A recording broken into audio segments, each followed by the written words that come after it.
2026년 다보스 포럼의 공식 주제가 대화의 정신이었다고 하죠. 참 좋은 말인데 바로 그 포럼이 내놓은 현실 진단은 정반대였어요. 지금 우리가 사는 시대를 경쟁의 시대라고 이름을 붙였으니까요. 희망적인 구호와 냉혹한 현실, 이 엄청난 간극을 보면서 이런 생각이 들더군요.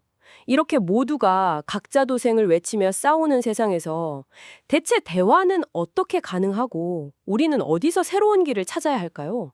바로 그 막막한 질문에 아주 흥미로운 답을 던지는 자료들을 오늘 함께 깊이 파고들어 보려고 합니다. 하나는 다보스 포럼의 글로벌 리스크 보고서라는 아주 차가운 현실 진단서고요. 다른 하나는 국립공주대학교 이용근 교수가 제시하는 아주 독특한 해법인데요. 고대 동양 철학인 주역과 지금 전 세계를 휩쓴 애니메이션, K-팝 데몬 헐터스를 연결한 분석입니다. 잠시만요. 주역과 케이팝 애니메이션이란요. 솔직히 말해서 전혀 어울릴 것 같지 않은 정말 뭐랄까 물과 기름 같은 조합인데요. 맞습니다. 저도 처음엔 그렇게 생각했죠. 하지만 이 낯선 조합이야말로 오늘 우리가 탐색할 핵심입니다. 이용근 교수의 논리를 따라가다 보면 이 전지구적 위기 속에서 한국이 왜 새로운 대안을 제시할 수 있는지 그 놀라운 가능성을 발견하게 될 겁니다. 아, 정말 궁금해지네요. 한번 시작해 볼까요? 좋습니다. 그럼 먼저 우리가 발딛고 있는 현실, 그 차가운 진단서부터 열어보죠. 다보스가 말하는 경쟁의 시대라는 게 듣기만 해도 살벌한데요. 보고서에서는 이걸 구체적으로 어떻게 설명하고 있나요? 그냥 예전보다 기업들 경쟁이 좀 더 심해졌다. 이런 이야기는 아닐 것 같은데요. 전혀 아니죠. 이건 차원이 다른 이야기입니다. 핵심 키워드가 지경학적 대결, 지오 에코노믹 컨프런테이션이거든요. 지경학적 대결이요? 네. 쉽게 말해서 무역, 기술, 금융 같은 순수한 경제활동 영역이 이젠 국가 안보를 위한 무기가 되어버렸다는 뜻입니다. 예를 들어 예전에는 어떤 반도체를 쓰든 더 싸고 성능 좋은 걸 고르는 게 당연했잖아요. 그렇죠. 그게 시장 논리였죠. 근데 지금은 이 반도체가 어느 나라 기술로 만들어졌지? 이게 더 중요한 질문이 된 거죠. 기술 표준, 공급망, 심지어 국제 결제 시스템까지 모든 것이 아군과 적군을 가르는 무기가 된 겁니다. 네네. 그야말로 보이지 않는 전쟁이 일상이 된 거군요. 그러다 보니 문제 하나가 터지면 그걸로 끝나지 않고 경제, 정치, 환경 문제가 서로 꼬리에 꼬리를 물고 더 큰 재앙을 만드는 복합 위기 상황으로 이어지는 거군요. 바로 그 지점입니다.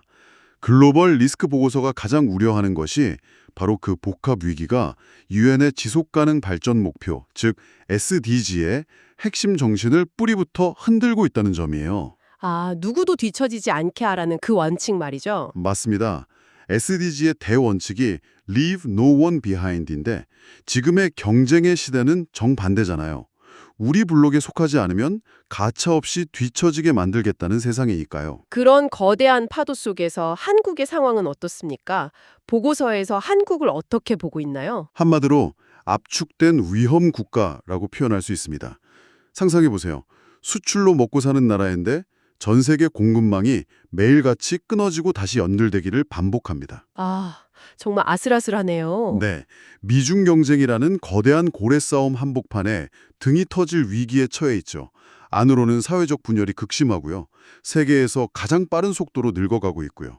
단기, 중기, 장기적인 리스크가 말 그대로 한반도라는 좁은 공간에 위험할 정도로 응축되어 있는 겁니다. 이야기를 듣고 보니 다보스가 우리에게 던지는 질문의 무게가 완전히 다르게 느껴지네요.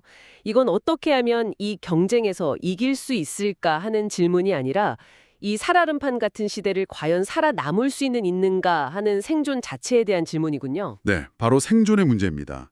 그리고 이용근 교수는 이 절박한 질문에 대한 답을 찾기 위해 가장 뜻밖의 장소, 바로 수천 년 된 지혜의 책을 펼쳐듭니다. 자, 여기서부터가 정말 흥미로운데요. 이 첨단 기술이 격돌하는 21세기 위기의 해법을 찾기 위해 이용근 교수가 꺼내든 카드가 동양고전 주역의 56번째 괴인 화살려라는 거죠.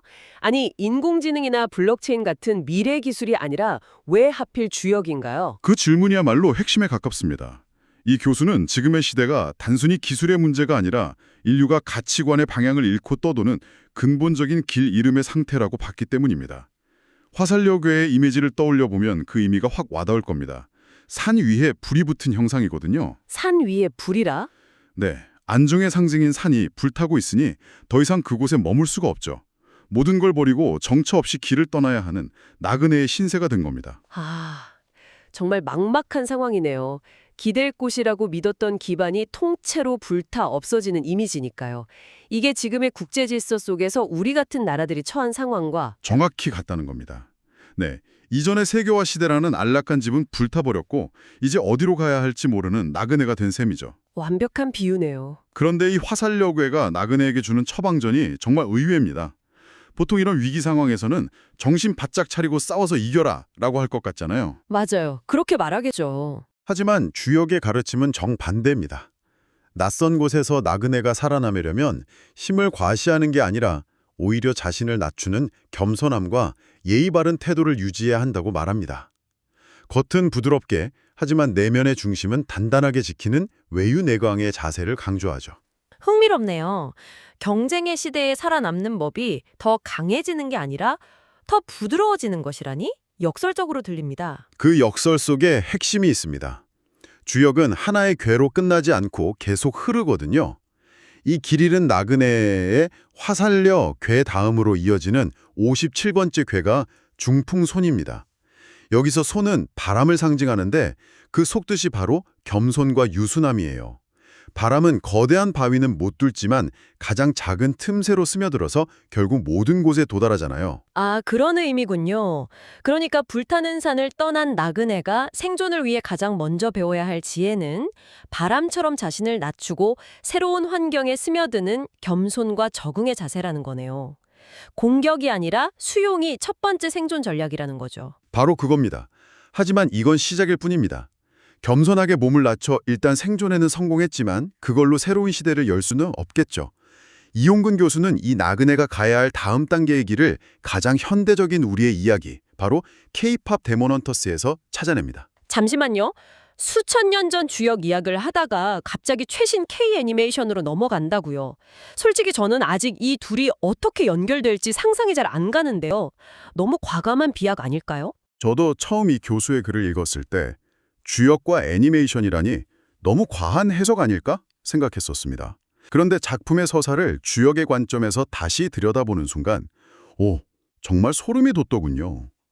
이 작품은 단순한 판타지가 아니라 경쟁의 시대가 남긴 내면의 상처를 어떻게 치유하고 새로운 힘으로 승화시키는가에 대한 완벽한 현대적 서사시였습니다. 경쟁이 남긴 상처의 치유라. 좀 더 구체적으로 들어볼까요? 작품의 주인공들이 상처를 가진 인물들이긴 하죠. 네, 두 주인공의 상처가 핵심입니다. 주인공 루미는 악령의 딸로 태어나 몸에 새겨진 붉은 문양을 필사적으로 숨기죠. 이건 타해에 의해 주어진 저주와도 같은 상처입니다. 네, 그렇죠. 반면 또 다른 주인공 진우는 끔찍한 가난에서 벗어나고 싶은 욕망 때문에 스스로 악령과 거래를 하죠. 이건 자신의 선택에 낳은 실수의 상처고요. 중요한 건 두 사람 모두의 고통이 외부의 강력한 적 때문이 아니라 바로 자기 내면의 상처와 비밀에서 비롯된다는 점입니다. 그렇죠. 그리고 이 작품의 클라이맥스는 더 강력한 필살기로 최종 보스를 물리치는 장면이 아니었죠. 맞습니다. 결정적인 치유와 각성의 순간은 루미가 그토록 숨기고 싶었던 자신의 붉은 문양을 모두에게 드러내며 이게 바로 나야! 라고 외칠 때 찾아옵니다. 자신의 가장 큰 약점이자 수치를 정면으로 끌어안는 자기 수용의 순간이죠. 그리고 여기서 한 걸음 더 나아가요. 자신을 괴롭히고 결국 악령이 되어버린 진우를 증오하거나 파괴하는 대신 그의 고통을 이해하고 사랑으로 감싸 안을 때 바로 그때 기적이 일어납니다. 그 포용의 순간, 최강의 방어막인 황금 혼문이 생성되죠. 상대를 악으로 규정하고 싸워서 제거하는 서구적 이원론의 방식과는 완전히 다르죠. 상처를 나의 일부로 인정하고 심지어 적이었던 존재의 상처까지 끌어안는 내면의 힘으로부터 가장 강력한 연대의 방패가 만들어진다는 새로운 서사입니다. 듣고 보니 그 설정이 아주 한국적인 정서와 맞닿아 있다는 생각이 드네요. 억울하게 쌓인 한을 복수로 푸는 게 아니라 그 한을 풀어내 화해하고 함께 잘 살아보자는 한풀이와 상생의 문화 말이에요. 정확한 지적입니다. 이 교수는 이것이 바로 하늘과 땅, 즉 대립하는 음과 양의 사이에서 그 둘을 모두 끌어안고 조화시키는 인간의 역할을 중시했던 한국의 천지인 사상이 현대적으로 재해석된 것이라고 분석합니다. 선과 악, 우리 편과 내 편으로 나눠 끝없이 투쟁하는 세계관이 아니라 그 둘을 모두 포용해서 완전히 새로운 차원의 하나를 창조하는 제3의 길을 보여준 셈이죠. 자, 그럼 이제 흩어져 있던 조각들이 맞춰지는 것 같습니다. 다보스의 냉혹한 진단에서 시작해 주역이라는 고대의 나침반을 거쳐 K-컨텐츠라는 현대의 지도까지 왔습니다. 이 모든 걸 연결하면 어떤 그림이 완성될까요? 한번 정리해보죠. 첫째, 지금 세계는 화살력 궤에 나그네처럼 기반을 잃고 혹독한 경쟁의 시대를 헤매고 있습니다. 어디로 가야 할지, 누구를 믿어야 할지 모르는 극도의 불안 상태죠. 이때 주역은 첫 번째 처방으로 중풍손, 즉 바람처럼 자신을 낮추는 겸손과 적응을 제시했습니다. 그리고 K-팝 데몬 헌터스는 그 나그네에게 두 번째 나침반을 제시하는군요. 밖으로 나가 싸우지 말고 안으로 들어가 너의 상처부터 치유하라는 메시지로요. 바로 그 지점에서 이용군 교수가 제안하는 새로운 한국형 생존 모델이 구체화됩니다. 세 단계로 볼 수 있어요. 첫 번째 단계는 문제의 내재화입니다. 경쟁으로 인한 갈등과 상처의 원인을 외부의 탓으로 돌리지 않고 먼저 이것이 우리 내면의 문제일 수 있다고 인식하는 전환이죠. 남 탓, 세상 탓을 멈추고 문제의 시작을 나에게서 찾는 것. 정말 어려운 일이지만 모든 변화의 시작이기도 하죠. 그렇죠. 두 번째 단계는 자기 수용과 치유입니다. 그렇게 내 안에서 발견한 상처와 약점을 부끄러워하거나 숨기지 않고 K-팝 데몬 헌터스의 루미처럼 있는 그대로 받아들이고 스스로 치유하는 과정을 거칩니다. 그리고 마지막 세 번째 단계가 핵심이겠군요. 네, 바로 포용을 통한 연대입니다. 자기 치유를 통해 얻은 힘을 나 자신에게만 가두는 게 아니라 타인에게로 확장하는 겁니다. 심지어 나를 아프게 했던 적대적 관계의 존재, 즉 진우까지도 끌어안음으로써 이전에는 상상할 수 없었던 완전히 새로운 형태의 공동체적 힘, 황금 혼문을 만들어내는 거죠. 이것이야말로 다보스 포럼이 그토록 찾아 헤맸던 진정한 대화의 정신의 실체가 아닐까 싶네요. 단순히 이해관계를 조율하는 협상이 아니라 서로의 상처를 끌어안는 행위를 통한 더 깊은 차원의 소통 말입니다. 그렇습니다. 그리고 누구도 뒤처지지 않게 하라는 SDGs의 이상을 현실에서 구현하는 매우 구체적인 방법론이 될 수 있습니다. 경쟁에서 뒤처진 패배자를 시스템 밖으로 밀어내는 것이 아니라 오히려 그의 상처까지 끌어안음으로써 공동체 전체가 더 강해지는 역설. 이것이 한국 문화의 DNA에 담긴 독특한 세계관이자 이 혹독한 경쟁의 시대에 우리가 제시할 수 있는 새로운 대안이라는 것이 이용군 교수의 핵심 주장입니다. 오늘 정말 긴 여정을 함께 했네요. 다보스 포럼의 암울한 진단에서 시작해 주역이라는 고대의 나침반을 거쳐 K-팝 데몬 헌터스라는 현대의 이야기 속에서 희망의 실마리를 찾았습니다. 그런데 이 모델이 굉장히 흥미롭기는 하지만 너무 철학적이거나 문화적인 분석에 머무는 건 아닐까 하는 생각도 드는데요. 좋은 질문입니다. 하지만 이 아이디어는 이미 현실 속에서 구체적인 형태로 시도되고 있습니다. 이용근 교수가 실제로 연구하고 있는 치유관광, 힐링 투리즘이라는 분야를 보면 알 수 있죠. 치유 관광이요? 의료 관광과는 다른 개념인가요? 완전히 다릅니다. 예를 들어 한국은 OECD 국가 중 자살률이 압도적인 1위죠. 이것이야말로 경쟁사회가 낳은 가장 비극적인 상처의 증거입니다. 치유관광은 바로 이런 내면의 상처를 가진 사람들에게 자연 속에서 명상을 하거나 예술 활동을 하는 등의 프로그램을 통해 스스로를 돌아보고 치유할 힘을 되찾게 돕는 겁니다.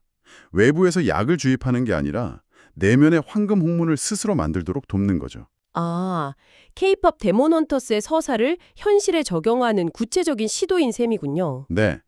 상처 입은 사람들을 다시 경쟁의 트랙으로 복귀시키는 게 아니라 경쟁이라는 패러다임 자체를 전환하도록 돕는다는 점에서 오늘 나눈 이야기와 정확히 맞닿아 있습니다. 그렇군요. 생존을 넘어 새로운 삶의 방식을 창조하는 실험이네요. 맞습니다. 자, 이제 마무리할 시간입니다. 오늘 우리가 나눈 이야기는 당신에게 하나의 질문을 던집니다. 다보스 보고서는 이 경쟁의 시대에서 어떻게 살아남을 것인가를 물었죠. 하지만 우리가 주역과 K 컨텐츠를 통해 발견한 길은 생존을 넘어 어떻게 스스로를 변화시켜 새로운 시대를 열 것인가라는 더 근본적인 질문으로 우리를 이끕니다. 경쟁의 상처를 외부로 돌리는 대신 스스로 치유함으로써 우리는 미래를 그저 견디는 것이 아니라 완전히 바른 미래를 창조할 수 있다는 가능성을 보았습니다. 그래서 마지막으로 당신에게 던지는 질문은 이것입니다.